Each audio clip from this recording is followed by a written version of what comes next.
Dear students, secretarial practice subject ನಿಮಗೆ second unit ಯಾವುದಿದೆ? Documents of company. Documents of ಕಂಪನಿಯಲ್ಲಿ ನಿಮಗೆ ಮೆಮೊರೆಂಡಮ್ ಆಫ್ ಅಸೋಸಿಯೇಷನ್, ಮನವಿ ಪತ್ರದಲ್ಲಿ ನಿಮಗೆ ಫೀಚರ್ಸ್ ಹೇಳಿದ್ದೆ. Features of memorandum of association, ಮನವಿ ಪತ್ರದ ಲಕ್ಷಣಗಳನ್ನು ತಿಳಿಸಿದ್ದೆ. ಆಮೇಲೆ contents of memorandum of association, ಮನವಿ ಪತ್ರದ ಅಂಶಗಳು. ನಿಮಗೆ ಎಷ್ಟು ಕಂಟೆಂಟ್ಸ್ ಇದಾವೆ, ಟೋಟಲ್ಲು ಎಷ್ಟು ಅಂಶಗಳಿದ್ದಾವೆ ಅಂತಂದರೆ 6 ಅಂಶಗಳು ನಿಮಗೆ ಇದ್ದಾವೆ. 6 ಅಂಶಗಳು, 6 ಕಂಟೆಂಟ್ಸ್, 6 ಕಂಟೆಂಟ್ಸ್ ಇದ್ದಾವೆ. ಯಾವ್ಯಾವು ಅಂತಂದರೆ name class, domicile class, object class, capital class, liability class, association class. ಹೆಸರಿನ ಕಾಲಮು, ಕ್ಷೇತ್ರ ಸ್ಥಳದ ಕಾಲಮು, ಕ್ಷೇತ್ರ ಅಥವಾ ಸ್ಥಳದ ಕಾಲಮು, ಉದ್ದೇಶದ ಕಾಲಮು, ಬಂಡವಾಳದ ಕಾಲಮು, ಹೊಣೆಗಾರಿಕೆ ಕಾಲಮು ಮತ್ತು ಸಂಘಟಕರ ಕಾಲಮು. ಟೋಟಲ್ ನಿಮಗೆ 6 ಅಂಶಗಳು, 6 ಕಂಟೆಂಟ್ಸ್ ಇದ್ದಾವೆ. ಅವೆಲ್ಲದನ್ನು ಆಲ್ರೆಡಿ ಡಿಸ್ಕಸ್ ಮಾಡಿದ್ವಿ. ಈಗ ನೆಕ್ಸ್ಟ್ ಬರೋವಂಥದ್ದು ಯಾವುದು ಅಂತಂದರೆ alteration of memorandum of association, ಮನವಿ ಪತ್ರದಲ್ಲಿ ಬದಲಾವಣೆ, alteration of memorandum of association ಅಂತೇಳಿ ಬರುತ್ತೆ. ಅದರಲ್ಲೂ ನಿಮಗೆ ಟೋಟಲ್ ಆಲ್ಟ್ರೇಷನಲ್ಲಿ ನಿಮಗೆ ಟೋಟಲ್ 6 ಪಾಯಿಂಟ್ಸ್ ಬರ್ತವೆ. ಯಾವ್ಯಾವು ಅಂತಂದರೆ ಹೆಸರಿನ ಕಲಮಿನಲ್ಲಿ ಬದಲಾವಣೆ, alteration of name class. Second one alteration of domicile class, ಪ್ರಧಾನ ಕಚೇರಿ ಸ್ಥಳದ ಕಲಮನ್ನು ಬದಲಾಯಿಸುವುದು, ಪ್ರಧಾನ ಕಚೇರಿಯ ಸ್ಥಳದ ಕಲಮನ್ನು ಬದಲಾಯಿಸುವುದು. ಮೂರನೇದು ಥರ್ಡ್ ಒನ್ ಉದ್ದೇಶದ ಕಾಲಮಿನಲ್ಲಿ ಬದಲಾವಣೆ, ಆಲ್ಟ್ರೇಷನ್ ಆಫ್ ಆಬ್ಜೆಕ್ಟ್ ಕ್ಲಾಸ್. ಮೂರನೇದು ಯಾವುದು? ಉದ್ದೇಶ ಕಾಲಮಿನಲ್ಲಿ ಬದಲಾವಣೆ, ಆಲ್ಟ್ರೇಷನ್ ಆಫ್ ಆಬ್ಜೆಕ್ಟಿವ್ ಕ್ಲಾಸ್. ಆಮೇಲೆ fourth one alteration of capital class, ಬಂಡವಾಳದ ಕಾಲಮಿನಲ್ಲಿ ಬದಲಾವಣೆ ಬರುತ್ತೆ. ನೆಕ್ಸ್ಟ್ ಫಿಫ್ತ್ ಒನ್ ಯಾವುದಂದರೆ ಆಲ್ಟ್ರೇಷನ್ ಆಫ್ ಲ್ಯಾಬಿಲಿಟಿ ಕ್ಲಾಸ್, ಹೊಣೆಗಾರಿಕೆಯ ಕಾಲಮಿನಲ್ಲಿ ಬದಲಾವಣೆ. ಆಮೇಲೆ ವಂತಿಗೆಯ ಕಾಲಮಿನಲ್ಲಿ ಬದಲಾವಣೆ. ಆಲ್ಟ್ರೇಷನ್ ಆಫ್ ಲ್ಯಾಬಿಲಿಟಿ ಕ್ಲಾಸ್ ಆದಮೇಲೆ ಆಲ್ಟ್ರೇಷನ್ ಆಫ್ ಸಬ್ಸ್ಕ್ರಿಪ್ಷನ್ ಕ್ಲಾಸ್. ಇದಿಷ್ಟು ಎಷ್ಟು ಅಂತಂದರೆ ಟೋಟಲ್ 6 ಆಲ್ಟ್ರೇಷನ್ಸ್ ಬರ್ತವೆ. ಯಾವುದು? Alteration of memorandum of association, ಮನವಿ ಪತ್ರದಲ್ಲಿ ಬದಲಾವಣೆಗಳಂತಲ್ಲಿ ನಿಮಗೆ ಟೋಟಲ್ 6 ಪಾಯಿಂಟ್ಸ್ ಬರ್ತವೆ. ಯಾವ್ಯಾವ ರೀತಿ ಬದಲಾವಣೆಗಳನ್ನು ಮಾಡ್ಬೋದು, ಯಾವ ಸಂದರ್ಭಗಳಲ್ಲಿ ಮನವಿ ಪತ್ರದ ಬದಲಾವಣೆಯನ್ನು ಮಾಡ್ಬೋದು ಅಂತ ಹೇಳ್ತಾರೆ. ಅಂದರೆ ಈಗ ಸಾಮಾನ್ಯವಾಗಿ ಇದು ಮನವಿ ಪತ್ರವನ್ನು ಈಗ ರೆಡಿ ಮಾಡಬೇಕು, ಸಿದ್ಧತೆ ಮಾಡಬೇಕು ಅಂತಂದರೆ ನಾವು ಎಷ್ಟು ಹಂತಗಳನ್ನು ದಾಟ್ತೀವಿ ಅಂತಂದರೆ 4 ಮುಖ್ಯ ಹಂತಗಳನ್ನು ದಾಟಿದಾಗ ಏನಾಗುತ್ತೆ, ನಮಗೆ ಮನವಿ ಪತ್ರ ಏನಾಗುತ್ತೆ, ಮೆಮೊರೆಂಡಮ್ ಆಫ್ ಅಸೋಸಿಯೇಷನ್ ನಮಗೆ ರೆಡಿ ಆಗುತ್ತೆ. ಅಂದರೆ ಈಗ ಕಂಪನಿ ಸ್ಟಾರ್ಟ್ ಆಗಬೇಕು ಅಂದರೆ ಈ ಕಂಪನಿ ನಮಗೆ ಪ್ರಾರಂಭ ಮಾಡಬೇಕು ಅಂತಂದರೆ ನಮಗೆ ಕಂಪಲ್ಸರಿಯಾಗಿ ಮೆಮೊರೆಂಡಮ್ ಆಫ್ ಅಸೋಸಿಯೇಷನ್ ನಮಗೆ ಬೇಕೇ ಬೇಕು. ಇಲ್ಲಿ ಬದಲಾವಣೆ ಮಾಡೋದು ಅಷ್ಟು ಸುಲಭ ಅಲ್ಲ. ಅಂದರೆ ಇಲ್ಲಿ ಚೇಂಜಸ್ಸನ್ನು ಮಾಡೋದು ಬಹಳ ಕಷ್ಟ. ಇದು ಚೇಂಜಸ್ಸನ್ನು ಮಾಡಲಿಕ್ಕೆ ಇಲ್ಲಿ ಜಾಸ್ತಿ ಅನುಮತಿಯನ್ನು ಕೊಡೋದಿಲ್ಲ. ಅಂದರೆ ಈಗ ಈ ಚೇಂಜಸ್ಸನ್ನು ಮಾಡಬೇಕು, ಬದಲಾವಣೆಗಳನ್ನು ಮಾಡಬೇಕು ಅಂತಂದರೆ ಅದು ಕೆಲವೊಂದು ಸಂದರ್ಭದಲ್ಲಿ ಮಾತ್ರ ಬದಲಾವಣೆ ಮಾಡಲಿಕ್ಕೆ ಅಲ್ಲಿ ಅವಕಾಶಗಳನ್ನು ಮಾಡಿಕೊಡ್ತಾರೆ. ಅಂದರೆ ಈಗ ಕಂಪನಿ ಕಾನೂನು ಪ್ರಕಾರ, ಕಂಪನಿ ಕಾನೂನು ಆ್ಯಕ್ಟ್ ಅಂತ ಹೇಳ್ತಾರಲ್ಲ, ಅದರ ಪ್ರಕಾರ 1956 ಪರಿಚ್ಛೇದ 16ರಲ್ಲಿ ಸೂಚಿಸಿದಂತೆ ಅಂತೇಳಿ ಹೇಳ್ತಾರೆ. ಅಂದರೆ ಸೆಕ್ಷನ್ 1956 ಸೆಕ್ಷನ್ 16ನಲ್ಲಿ ಅಂದರೆ ಈ ಒಂದು ಬದಲಾವಣೆಗಳನ್ನು ನಿಮಗಿಲ್ಲಿ ಮಾಡಿಕೊಡ್ತಾರೆ. ಅದೇ ರೀತಿಯಾಗಿ ಅಕಾರ್ಡಿಂಗ್ ಟು ಸೆಕ್ಷನ್ 16ರಲ್ಲಿ ಏನು ಹೇಳ್ತಾರೆ ಅಂತಂದರೆ ಇಲ್ಲಿ ಕೆಲವೊಂದು ನಿಯಮಗಳನ್ನು ಇಲ್ಲಿ ಸೂಚಿಸ್ತಾರೆ. ಕೆಲವೊಂದು ನಿಯಮನ ಈ ಕಾನೂನಿನ ಪ್ರಕಾರ ಏನು ಮಾಡ್ತಾರೆ ಅಂತಂದರೆ ಕೆಲವು ನಿಯಮಗಳನ್ನು ಸೂಚಿಸಿ ಅದರ ಮುಖಾಂತರ ಮತ್ತೆ ಏನು ಮಾಡ್ತಾರೆ ಅಂದರೆ ಬದಲಾವಣೆಗಳನ್ನು ತರ್ತಾರೆ. ಆಮೇಲೆ ಈ ಕಂಪನಿಯಲ್ಲಿ ನಾವು ಅಲ್ಲಿ ಕೆಲವೊಂದು ಬದಲಾವಣೆಗಳಿಗೆ ಕೆಲವು ಕಂಪನಿಯಲ್ಲಿ ನಾವೇನಾದರೂ ಬದಲಾವಣೆಗಳನ್ನು ಮಾಡಬೇಕು ಅಂದರೆ ಅದಕ್ಕೆ ನಮ್ಗೆ ಯಾವುದೇ ರೀತಿಯಾದಂತಹ ಅಧಿಕಾರ ಇರೋದಿಲ್ಲ. ನಾವೇನಾದರೂ ಬದಲಾವಣೆಗಳನ್ನು ಮಾಡಬೇಕು ಅಂತಂದರೆ ಪರಿಚ್ಛೇದ 16ರ ಪ್ರಕಾರ, ಸೆಕ್ಷನ್ 16 ಪ್ರಕಾರ ನಾವೇನು ಮಾಡಬೇಕು, ಕಾನೂನು ರೀತಿಯಲ್ಲಿ ನಾವೇನು ಮಾಡಬೇಕಾಗತ್ತೆ, ಬದಲಾವಣೆಗಳನ್ನು ಮಾಡಬೇಕಾಗತ್ತೆ ಅಂತೇಳಿ ಹೇಳ್ತಾರೆ. ಅದರಲ್ಲಿ ನಿಮಗೆ ಈಗ alteration of memorandum of association, ಮನವಿ ಪತ್ರದಲ್ಲಿ ಬದಲಾವಣೆಗಳನ್ನು ನಾವು ಮಾಡ್ತಾ ಇದ್ದೀವಿ ಅಂತಂದರೆ ಅದರಲ್ಲಿ ಫಸ್ಟ್ ಒನ್ ಏನಿದೆ ನೋಡ್ರಿ, ಯಾವ ಬದಲಾವಣೆ ಅಂತಂದರೆ ಈಗ ಆಲ್ಟ್ರೇಷನ್ ಆಫ್ ನೇಮ್ ಕ್ಲಾಸ್, ಹೆಸರಿನ ಕಾಲಮಿನಲ್ಲಿ ಬದಲಾವಣೆ. ಆಲ್ಟ್ರೇಷನ್ ಆಫ್ ನೇಮ್ ಕ್ಲಾಸ್, ಹೆಸರಿನ ಕಾಲಮಿನಲ್ಲಿ ಬದಲಾವಣೆ ಏನು ಹೇಳುತ್ತೆ ಅಂತಂದರೆ changing the identical name, alteration of alteration of name ಕ್ಲಾಸಲ್ಲಿ ಅಂದರೆ ಹೆಸರಿನ ಕಾಲಮಿನಲ್ಲಿ ಬದಲಾವಣೆಗಳನ್ನು ಯಾವ ರೀತಿ ಮಾಡ್ತಾರೆ ಅಂತಂದರೆ, ಈ ಹೆಸರಿನ ಕಾಲಮ್ನಲ್ಲಿ ಮತ್ತು ನಾಲ್ಕು ಸಂದರ್ಭಗಳಲ್ಲಿ ಅಥವಾ 4 ಪದ್ಧತಿಗಳನ್ನು ಅಳವಡಿಸಿ ಬದಲಾವಣೆಗಳನ್ನು ಮಾಡ್ತಾರೆ. ಯಾವ್ಯಾವ ಸಂದರ್ಭಗಳಲ್ಲಿ ಯಾವ್ಯಾವ ಪದ್ಧತಿಗಳನ್ನು ಅಳವಡಿಸಿ ಇಲ್ಲಿ ಚೇಂಜಸನ್ನು ಮಾಡ್ತಾರೆ ಅನ್ನೋದನ್ನು ನಿಮ್ಗೆ ಹೇಳ್ತೀನಿ. ಅಂದರೆ the name of company can be changed in four cases by following the procedure ಯಾವ್ಯಾವ ರೀತಿ ನೋಡ್ರಿ. First one, changing the identical name. ಏಕರೂಪ ಹೋಲುವ ಹೆಸರನ್ನು ಬದಲಾಯಿಸುವುದು. ಚೇಂಜಿಂಗ್ ದ ಐಡೆಂಟಿಕಲ್ ನೇಮ್ ಅಂತಂದರೆ ಈಗ ಫಾರ್ ಎಕ್ಸಾಂಪಲ್, ಈಗ ನಾವೊಂದು ಕಂಪನಿಯನ್ನು ಸ್ಥಾಪನೆ ಮಾಡಬೇಕು, ಒಂದು ಹೊಸ ನ್ಯೂ ಕಂಪನಿಯನ್ನು ನಾವು ಸ್ಟಾರ್ಟ್ ಮಾಡ್ತಾ ಇದ್ದೀವಿ ಅಂತಂದರೆ, ಈಗ ಹೋಲ್ಡ್ ಇರೋ ಕಂಪನಿ ನೇಮು ಮತ್ತು ಈಗ ನಾವು ಸ್ಟಾರ್ಟ್ ಮಾಡ್ತಿರೋ ಹೊಸ ಅಂದರೆ ನ್ಯೂ ಕಂಪನಿ ನೇಮ್ ಎರಡು ಹೋಲ್ಡ್ ಆ್ಯಂಡ್ ನ್ಯೂ ಎರಡು ಸೇಮ್ ಇದ್ದಾಗ, ಅಂದರೆ ಈಗ ಕಂಪನಿ ಈಗ ಆಲ್ರೆಡಿ ಸ್ಥಾಪಿಸಬೇಕು ಅಂದ್ಕೊಂಡಿರೋ ಕಂಪನಿ ಹೆಸರು, ಈಗ ಆಲ್ರೆಡಿ ಸ್ಥಾಪನೆ ಆಗಿರೋ ಕಂಪನಿ ಹೆಸರು ಎರಡೂ ಸೇಮ್ ಆಗಿದ್ದರೆ, ಎರಡು ಪೂರ್ಣವಾಗಿ ಹೋಲುವಂತಿದ್ದರೆ ಅವಾಗ ಏನು ಮಾಡಬೇಕಂತಂದರೆ ಅದನ್ನು ನಾವೇನು ಮಾಡಬೇಕು ಅಂತಂದರೆ ಬದಲಾವಣೆ ಮಾಡಬೇಕು ಅಂತೇಳಿ ಹೇಳ್ತಾರೆ. ಅಂದರೆ ಇಲ್ಲಿ ನೋಡ್ರಿ, ಈಗ ಹೊಸ ನ್ಯೂ ಕಂಪನಿ ನೇಮು ಮತ್ತು ಹೋಲ್ಡ್ ಕಂಪನಿ ನೇಮ್ ಎರಡು ಏನಿದ್ರೆ similarly or samely closely resembling to an existing company then it can be altered as follows ಅಂತೇಳಿ ಹೇಳ್ತಾರೆ. ಅಂದರೆ ಇಲ್ಲಿ ಯಾವ ರೀತಿ ಬದಲಾವಣೆಯನ್ನು ಮಾಡ್ಬೋದು ಅಂತೇಳಿ ಹೇಳ್ತಾರೆ. ಯಾವ ರೀತಿ ಬದಲಾವಣೆಗಳನ್ನು ಮಾಡ್ಬೋದು ಅಂತಂದರೆ ಇಲ್ಲಿ ನೋಡ್ರಿ, ಇಲ್ಲಿ ಕೆಲವೊಂದು ಉದ್ದೇಶಕ್ಕಾಗಿ ಈಗ ಕಂಪನಿಗಳಲ್ಲಿ ವಿಶೇಷ ಅಥವಾ ಸರ್ವಸಾಧಾರಣ ಸಭೆಗಳನ್ನು ಕರೀತಾರೆ. ಆ ಸಭೆಗಳಲ್ಲಿ ಏನು ಮಾಡ್ತಾರೆ ಅಂತಂದರೆ ಟರಾವುಗಳನ್ನು ಪಾಸ್ ಮಾಡಬೇಕು ಅಂತೇಳಿ ಹೇಳ್ತಾರೆ. ಏನಂತಂದರೆ ordinary resolution is passed in specially called extraordinary general ಮೀಟಿಂಗಲ್ಲಿ. ಅಂದರೆ ಇಲ್ಲಿ ಆರ್ಡಿನರಿ ರೆಸಲ್ಯೂಷನನ್ನು ಅಂದರೆ ಟರಾವುಗಳನ್ನು ಪಾಸು ಮಾಡಬೇಕು. ಟರಾವುಗಳನ್ನು ಅಂತಂದರೆ ಆ ಪತ್ರಗಳನ್ನು ಸರ್ವಸಾಧಾರಣ ಸಭೆಯಲ್ಲಿ ಈಗ ಸೇಮ್ ಒಂದೇ ಥರ ಹೆಸರುಗಳನ್ನು ಹೊಂದಿರುವಂತಹ ಕಂಪನಿಗಳಲ್ಲಿ ಹೆಸರುಗಳನ್ನು ಬದಲಾವಣೆ ಮಾಡಬೇಕು ಅಂತೇಳಿ ಹೇಳ್ತಾರೆ. ಅದೇ ರೀತಿಯಾಗಿ ಮತ್ತು ಈಗ ಈ ಟರಾವಿನ ಪ್ರತಿಯಲ್ಲಿ ಅಂದರೆ ಈಗ ಆ ಒಂದು ಪತ್ರದಲ್ಲಿ ಆ ಕಾಪಿಯಲ್ಲಿ ಆ ಪತ್ರದಲ್ಲಿ ಏನಾದರೂ ಆ ಪ್ರತಿಯಲ್ಲಿ ಏನು ಮಾಡ್ತಾರೆ ಅಂತಂದರೆ ಕೇಂದ್ರ ಸರ್ಕಾರಕ್ಕೆ ರವಾನಿಸಿ ಒಪ್ಪಿಗೆಯನ್ನು ಪಡಬೇಕು ಅಂತೇಳಿ ಹೇಳ್ತಾರೆ. ಅಂದರೆ ಕೇಂದ್ರ ಸರ್ಕಾರಕ್ಕೆ ನಾವು ಆ ಪತ್ರದ ಪ್ರತಿಗಳನ್ನು ಕೊಟ್ಟು ಆ ದಾಖಲೆಗಳನ್ನು ಕೊಟ್ಟು ಏನು ಮಾಡಬೇಕಾಗತ್ತೆ ಅಂತಂದರೆ ಒಪ್ಪಿಗೆಯನ್ನು ಪಡಿಬೇಕು. ಏನಂತ ಒಪ್ಪಿಗೆಯನ್ನು ಪಡಿಬೇಕು ಅಂದರೆ ನಾವು ಹೆಸರನ್ನು ಬದಲಾವಣೆ ಮಾಡ್ತಾ ಇದ್ದೀವಿ, ಅದಕ್ಕೆ ಕಾರಣವನ್ನು ತೋರಿಸಿ ನಾವೇನು ಮಾಡಬೇಕಾಗತ್ತೆ, ಕೇಂದ್ರ ಸರ್ಕಾರಕ್ಕೆ ಒಂದು ಮನವಿಯನ್ನು ಸಲ್ಲಿಸಬೇಕು, ಆ ಪತ್ರವನ್ನು ಅಲ್ಲಿಗೆ ಸಲ್ಲಿಸಬೇಕು. Central government approval is obtained by sending the copy of resolution ಅಂತೇಳಿ ಹೇಳ್ತಾರೆ.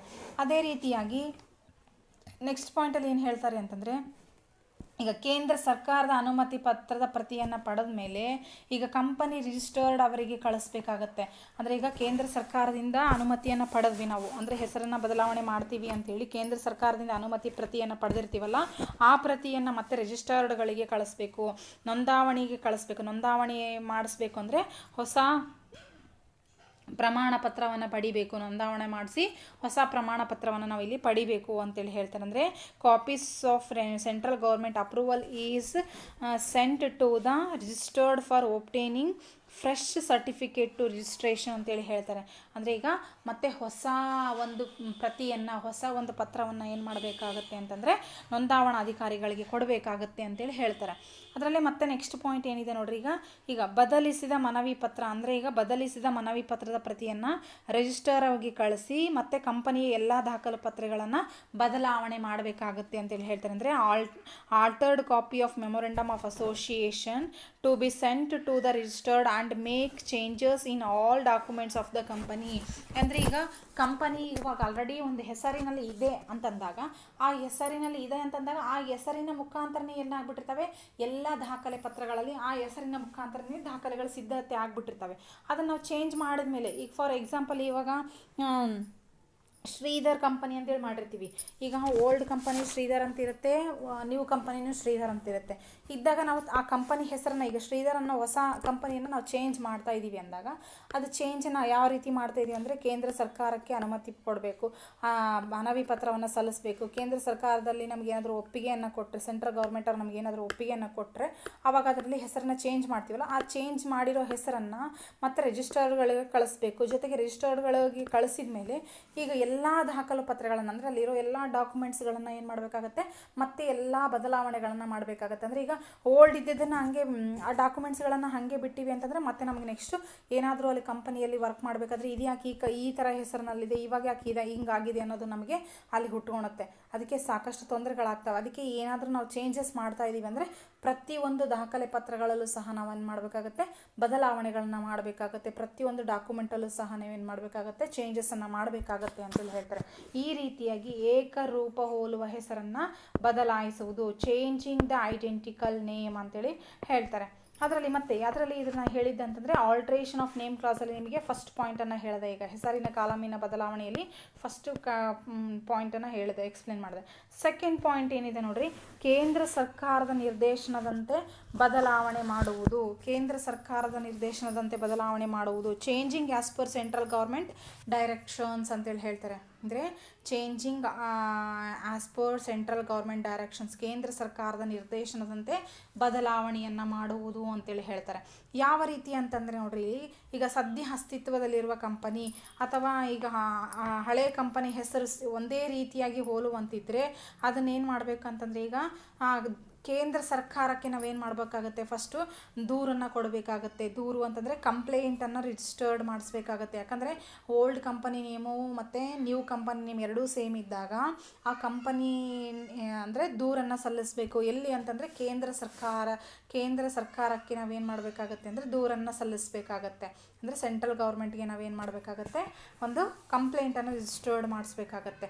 ಅಲ್ಲಿಂದ ದೂರು ಬಂದಾದಮೇಲೆ ಈಗ ಕೇಂದ್ರ ಸರ್ಕಾರ ಏನು ಮಾಡುತ್ತೆ ಅಂತಂದರೆ ಆ ಕಂಪನಿ ಹೆಸರನ್ನು ಬದಲಾವಣೆ ಮಾಡಲಿಕ್ಕೆ ಇಲ್ಲಿ ಸೂಚನೆಯನ್ನು ಕೊಡುತ್ತೆ ಅಂತೇಳಿ ಹೇಳ್ತಾರೆ. ಅಂದರೆ ಇದು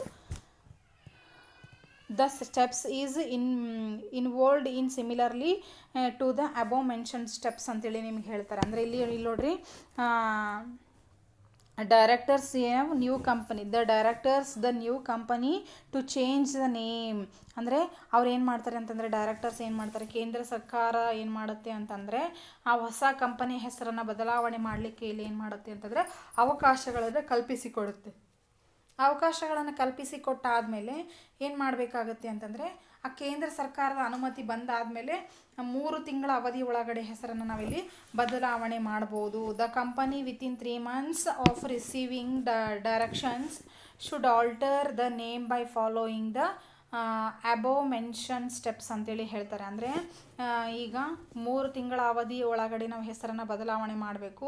ಆ ಬದಲಾವಣೆ ಮಾಡುವ ಹೆಸರನ್ನು ನಾವೇನು ಮಾಡ್ತೀವಿ ಅಂತಂದರೆ, ಎಲ್ಲ ಈಗ ಬದಲಾವಣೆ ಮಾಡಬೇಕಾದ್ರೆ ನಾವು ಏಕರೂಪದ ಹೋಲುವ ಹೆಸರನ್ನು ನಾವು ಯಾವ ರೀತಿ ಬದಲಾವಣೆ ಮಾಡ್ತೀವೋ ಅದೇ ರೀತಿಯಾಗಿ ಈ ಕೇಂದ್ರ ಸರ್ಕಾರದ ನಿರ್ದೇಶನದಂತೆ ಹೆಸರನ್ನು ಬದಲಾವಣೆ ಮಾಡ್ತೀವಲ್ಲ, ಅದರಲ್ಲಿ ನಾವೇನು ಮಾಡಬೇಕಂದ್ರೆ 3 ತಿಂಗಳ ಅವಧಿಯೊಳಗೆ 3 months of receiving direction should be alter the name ಅಂತೇಳಿ ಹೇಳ್ತಾರೆ. ವಿತಿನ್ 3 months ಒಳಗಡೆ ನಾವೇನು ಮಾಡಬೇಕಾಗತ್ತೆ, ಹೆಸರನ್ನು ನಾವೇನು ಮಾಡಬೇಕಾಗತ್ತೆ, ಇಲ್ಲಿ ಬದಲಾವಣೆಗಳನ್ನು ಮಾಡಬೇಕಾಗತ್ತೆ ಅಂತೇಳಿ ಹೇಳ್ತಾರೆ. ಅದೇ ರೀತಿಯಾಗಿ ನಿಮಗೆ ನೆಕ್ಸ್ಟ್ ಥರ್ಡ್ ಪಾಯಿಂಟ್ ಏನಿದೆ ನೋಡ್ರಿ, ಚೇಂಜಿಂಗ್ ಆನ್ ಇಟ್ಸ್ ಓನ್, ತನ್ನ ಸ್ವಯಂ ನಿರ್ಧಾರದಿಂದ ಬದಲಾಯಿಸುವುದು, ತನ್ನ ಸ್ವಯಂ ನಿರ್ಧಾರದಿಂದ ಬದಲಾವಣೆ ಮಾಡುವುದು, ತನ್ನ ಸ್ವಯಂ ನಿರ್ಧಾರದಿಂದ ಚೇಂಜಿಂಗ್ ಇನ್ ಇಟ್ಸ್ ಓನ್ ಅಂತೇಳಿ ಹೇಳ್ತಾರೆ. ಚೇಂಜಿಂಗ್ ಆನ್ ಇಟ್ಸ್ ಓನ್ ಅಂತಂದರೆ ಇಲ್ಲಿ ಇವಾಗ ತನ್ನಷ್ಟಕ್ಕೆ ತಾನೇ, ಈಗ ನಾನೊಂದು ಕಂಪನಿಯನ್ನು ಒಂದು ಹೆಸರಿನಲ್ಲಿ, ಈಗ ಫಾರ್ ಎಕ್ಸಾಂಪಲ್ ನಿಮ್ಗೆ ಆಲ್ರೆಡಿ ಹೇಳಿದೆ ಶ್ರೀಧರ್ ಕಂಪನಿ ಅಂತ ಹೇಳಿದೆ. ಈ ಶ್ರೀಧರ್ ಕಂಪನಿಯನ್ನು ನನಗೆ ಯಾಕೋ ಆ ಹೆಸರಿಂದ ನನಗೇನಾದರೂ ಕೆಲವೊಬ್ಬರು ಏನು ಮಾಡ್ತಾರೆ ಅಂತಂದರೆ, ಆ ಹೆಸರು ಇಟ್ಟ ಮೇಲೆ ಕಂಪನಿ ಯಾಕೋ ಜಾಸ್ತಿ ಡೆವಲಪ್ ಆಗ್ತಾ ಇಲ್ಲ, ನಾವು ಹೆಸರನ್ನ ಚೇಂಜ್ ಮಾಡಬೇಕು, ಏನೋ ಒಂದು ಉದ್ದೇಶ ಇಟ್ಕೊಂಡು ನಾವೇನು ಮಾಡ್ತೀವಿ, ಹೆಸರನ್ನ ಚೇಂಜ್ ಮಾಡಲೇಬೇಕು, ಅನಿವಾರ್ಯ ಇದೆ ಅಂತಂದಾಗ ಈಗ ತನ್ನಷ್ಟಕ್ಕೆ ತಾನೇ ಏನು ಮಾಡುತ್ತೆ ಅಂತಂದರೆ ಕಂಪನಿ ಹೆಸರನ್ನು ಬದಲಾವಣೆ ಮಾಡಬೇಕಾಗತ್ತೆ. ಅಂದರೆ ಆ ಹೆಸರನ್ನು ಯಾವ ರೀತಿ ಬದಲಾವಣೆ ಮಾಡ್ತಾರೆ ಅಂತಂದರೆ, ಈಗ ಪ್ರಥಮ ಹಂತದಲ್ಲಿ ಕೆಲವೊಂದು ಕ್ರಮಗಳನ್ನು ಕೈಗೊಂಡು ಆ ಹೆಸರನ್ನು ಬದಲಾವಣೆ ಮಾಡಬೇಕಾಗತ್ತೆ. ಯಾವ ರೀತಿ ಅಂತಂದರೆ, ಈ ಕಂಪನಿ ಏನಾಗುತ್ತೆ, ರಿಜಿಸ್ಟರ್ಡ್ಗಳಿಗೆ ಅರ್ಜಿಯನ್ನು ಸಲ್ಲಿಸಬೇಕು, ಆಮೇಲೆ ನಿಯೋಜಿತ ಹೆಸರನ್ನು ಆಯ್ಕೆ ಮಾಡಬೇಕು. ಆಯ್ಕೆ ಮಾಡಿದ ಬಗ್ಗೆ ಅದರ ಎಲ್ಲ ಮಾಹಿತಿಗಳನ್ನು ರಿಜಿಸ್ಟರ್ಡ್ ಅವ್ರಿಗೆ ತಿಳಿಸಿ ಅವ್ರಿಗೆ ಒಪ್ಪಿಗೆಯನ್ನು ಪಡೆದ ಮೇಲೆ ಆಮೇಲೆ 4 ಹಂತಗಳನ್ನು ಇಲ್ಲಿ 4 ಹಂತಗಳ ಕ್ರಮವನ್ನು ಇಲ್ಲಿ ಸೂಚಿಸಬೇಕಾಗತ್ತೆ. 4 ಹಂತಗಳ ಕ್ರಮವನ್ನು ಕೈಗೊಂಡು ಏನು ಮಾಡಬೇಕಾಗತ್ತೆ ಅಂತಂದರೆ, ತನ್ನ ಸ್ವಯಂ ನಿರ್ಧಾರದಿಂದ ಬದಲಾವಣೆಯನ್ನು ಮಾಡಬೇಕಾಗತ್ತೆ. ನಾನು ಈ ಕಂಪನಿ ಪ್ರಾರಂಭ ಮಾಡಬೇಕು ಅಂತಂದರೆ ನಿಮಗೆ 4 ಹಂತಗಳನ್ನು ಹೇಳಿದ್ದೆ. ಯಾವುದಂತಂದರೆ ಸ್ಟೇಜಸ್ ಆಫ್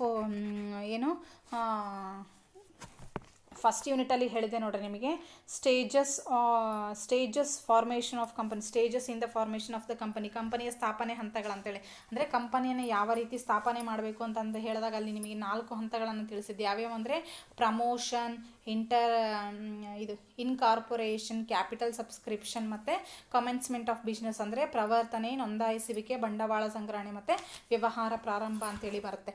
ಆ 4 ಹಂತಗಳನ್ನು ಸಹ ಇಲ್ಲಿ ಬದಲಾವಣೆ ಮಾಡಬೇಕಾಗತ್ತೆ. 4 ಹಂತಗಳಲ್ಲೂ ಏನು ಮಾಡಬೇಕಾಗತ್ತೆ ಅಂತಂದರೆ ಕೈಗೊಂಡು ಹೆಸರನ್ನು ಬದಲಾವಣೆ ಮಾಡ್ಬೋದು ಅಂತೇಳಿ ಹೇಳ್ತಾರೆ.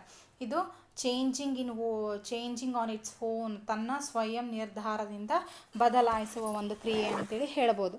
ನೆಕ್ಸ್ಟ್ ಅದರಲ್ಲಿ ಅಂದರೆ ಹೆಸರಿನ ಕಾಲಮಿನಲ್ಲಿ ಬದಲಾವಣೆಯಲ್ಲಿ 3 ಪಾಯಿಂಟ್ಗಳನ್ನು ಹೇಳಿದೆ. ಅಂದರೆ ಆಲ್ಟ್ರೇಷನ್ ಆಫ್ ನೇಮ್ ಕ್ಲಾಸಲ್ಲಿ 3 ಪಾಯಿಂಟ್ಸ್ ಅದು. ನೆಕ್ಸ್ಟ್ ಲಾಸ್ಟ್ ಒನ್ ಏನಿದೆ ನೋಡ್ರಿ, ಖಾಸಗಿಯಿಂದ ಸಾರ್ವಜನಿಕ ಅಥವಾ ಸಾರ್ವಜನಿಕದಿಂದ ಖಾಸಗಿ ಎಂಬ ಶಬ್ದವನ್ನು ಬದಲಾಯಿಸುವುದು ಅಂತೇಳಿ ಹೇಳ್ತಾರೆ. ಅಂದರೆ changing the words private to public and public to private ಅಂತೇಳಿ ಹೇಳ್ತಾರೆ. ಅಂದರೆ changing the words private to public and public to private ಅಂದರೆ ಖಾಸಗಿಯಿಂದ ಸಾರ್ವಜನಿಕ ಅಥವಾ ಸಾರ್ವಜನಿಕದಿಂದ ಖಾಸಗಿ ಎಂಬ ಶಬ್ದಗಳನ್ನು ಬದಲಾವಣೆ ಮಾಡೋದು. ಅಂದರೆ ಇಲ್ಲಿ ನೋಡ್ರಿ, ಇಲ್ಲಿ ಏನಾಗುತ್ತೆ ಅಂತಂದರೆ ಈ ಪ್ರಸಂಗದಲ್ಲಿ ಏನಾಗುತ್ತೆ ಅಂತಂದರೆ, ಈಗ ಪರಿವರ್ತನೆ ಹೊಂದಿದ ಸಾರ್ವಜನಿಕ ಕಂಪನಿ ಅಥವಾ ಸಾರ್ವಜನಿಕ ಕಂಪನಿಯಿಂದ ಖಾಸಗಿ ಕಂಪನಿ ಅಂತ ಏನಾದರೂ ಚೇಂಜ್ ಆಗಬೇಕು ಅಂತಂದರೆ ಇಲ್ಲಿ 2 ಹಂತಗಳಲ್ಲಿ ಏನು ಮಾಡಬೇಕಾಗತ್ತೆ, ಬದಲಾವಣೆಗಳನ್ನು ಮಾಡಬೇಕಾಗತ್ತೆ ಅಂತೇಳಿ ಹೇಳ್ತಾರೆ. ಅಂದರೆ ಇಲ್ಲಿ ನೋಡ್ರಿ, this happens when a private company is converted into public and public company is converted into private but the procedure is similar to a with 4 steps ಅಂತೇಳಿ ಹೇಳ್ತಾರೆ. ಅಂದರೆ ನಾನು ನಿಮ್ಗೆ ಆಲ್ರೆಡಿ 4 ಹಂತಗಳು, stages in the formation of company ಇದೆಯಲ್ಲ, 4 ಇದು ಕಂಪನಿಯ ಸ್ಥಾಪನೆ ಹಂತಗಳಿದಾವಲ್ಲ, ಆ 4 ಹಂತಗಳಲ್ಲೂ ಸಹ ಏನಾಗಬೇಕಾಗತ್ತೆ, ಬದಲಾವಣೆಗಳನ್ನು ಮಾಡಿದರೆ ಮಾತ್ರ ಇಲ್ಲಿ ಏನಾಗುತ್ತೆ, ಪಬ್ಲಿಕ್ ಇದ್ದಿದ್ದು ಪ್ರೈವೇಟ್ ಆಗುತ್ತೆ, ಪ್ರೈವೇಟ್ ಇದ್ದಿದ್ದು ಪಬ್ಲಿಕ್ ಆಗಿ ಕನ್ವರ್ಟ್ ಮಾಡ್ಬೋದು ಅಂತೇಳಿ ಹೇಳ್ತಾರೆ. ಅದಕ್ಕೆ ಇದು ಎಷ್ಟು ಎದರಲ್ಲಿ ಬರುತ್ತೆ ಅಂದರೆ ಹೆಸರಿನ ಕಲಮಿನಲ್ಲಿ ಬದಲಾವಣೆ, ಆಲ್ಟ್ರೇಷನ್ ಆಫ್ ನೇಮ್ ಕ್ಲಾಸಲ್ಲಿ ನಿಮಗೆ ಇದಿಷ್ಟು ನಿಮಗೆ ಬರುತ್ತೆ. ನೆಕ್ಸ್ಟ್ ಸೆಕೆಂಡ್ ಒನ್ ನೋಡ್ರಿ, ಸೆಕೆಂಡ್ ಒನ್ ಯಾವುದಿದೆ ಅಂತಂದರೆ ನಿಮಗೆ ಪ್ರಧಾನ ಕಚೇರಿಯ ಸ್ಥಳದ ಕಾಲಮಿನ ಬದಲಾವಣೆ, ಆಲ್ಟ್ರೇಷನ್ ಆಫ್ ಡೊಮಿಕ್ಲಿ ಕ್ಲಾಸ್ ಅಂತೇಳಿ ಬರುತ್ತೆ. ಅದನ್ನು ನೆಕ್ಸ್ಟ್ ಕ್ಲಾಸಲ್ಲಿ ನಿಮಗೆ ಡಿಸ್ಕಸ್ ಮಾಡೋಣ. ಅಂದರೆ ಇವತ್ತಿನ ಕ್ಲಾಸಲ್ಲಿ ನಾವು ಏನು ಡಿಸ್ಕಸ್ ಮಾಡಿದ್ದೀವಿ ಅಂತಂದರೆ ಆಲ್ಟ್ರೇಷನ್ ಆಫ್ ಮೆಮೊರೆಂಡಮ್ ಆಫ್ ಅಸೋಸಿಯೇಷನಲ್ಲಿ ಹೆಸರಿನ ಕಾಲಮಿನಲ್ಲಿ ಬದಲಾವಣೆ, ಆಲ್ಟ್ರೇಷನ್ ಆಫ್ ನೇಮ್ ಕ್ಲಾಸಲ್ಲಿ ನಿಮಗೆ 4 ಹಂತದಲ್ಲಿ ಬದಲಾವಣೆಗಳು ಬರ್ತವೆ. ಯಾವ್ಯಾವ ರೀತಿ ಅಂತಂದರೆ ಏಕರೂಪ ಹೋಲುವ ಹೆಸರನ್ನು ಬದಲಾಯಿಸುವುದು, changing in the identical name ಹೇಳಿದ್ದೀನಿ. ಸೆಕೆಂಡ್ ಒನ್ ಯಾವುದು ಅಂತಂದರೆ changing according to central government directions, ಕೇಂದ್ರ ಸರ್ಕಾರದ ನಿರ್ದೇಶನದಂತೆ ಬದಲಾವಣೆ ಮಾಡುವುದು. ಮತ್ತು ಥರ್ಡ್ ಒನ್ ಅಂದರೆ changing in its own name, ತನ್ನ ಸ್ವಯಂ ನಿರ್ಧಾರದಿಂದ ಬದಲಾವಣೆ ಮಾಡುವುದು. ಆಮೇಲೆ changing words private to public or vice versa ಅಂತೇಳಿ, ಖಾಸಗಿಯಿಂದ ಸಾರ್ವಜನಿಕ ಅಥವಾ ಸಾರ್ವಜನಿಕದಿಂದ ಖಾಸಗಿ ಎಂಬ ಶಬ್ದಗಳನ್ನು ಬದಲಾವಣೆ ಮಾಡುವುದು. ಇದಿಷ್ಟು ಅದರಲ್ಲಿ ಬರುತ್ತೆ ಅಂತಂದರೆ ಆಲ್ಟ್ರೇಷನ್ ಆಫ್ ನೇಮ್ ಕ್ಲಾಸ್, ಹೆಸರಿನ ಕಾಲಮಿನಲ್ಲಿ ಬದಲಾವಣೆ ಬರುತ್ತೆ. ನೆಕ್ಸ್ಟ್ ಸೆಕೆಂಡ್ ಪಾಯಿಂಟನ್ನು ಮೇನ್ ಪಾಯಿಂಟ್ ಸೆಕೆಂಡನ್ನು ನಿಮಗೆ ನೆಕ್ಸ್ಟ್ ಕ್ಲಾಸಲ್ಲಿ ನಾನು ನಿಮಗೆ ಡಿಸ್ಕಸ್ ಮಾಡ್ತಾ ಹೋಗ್ತೀನಂತೆ.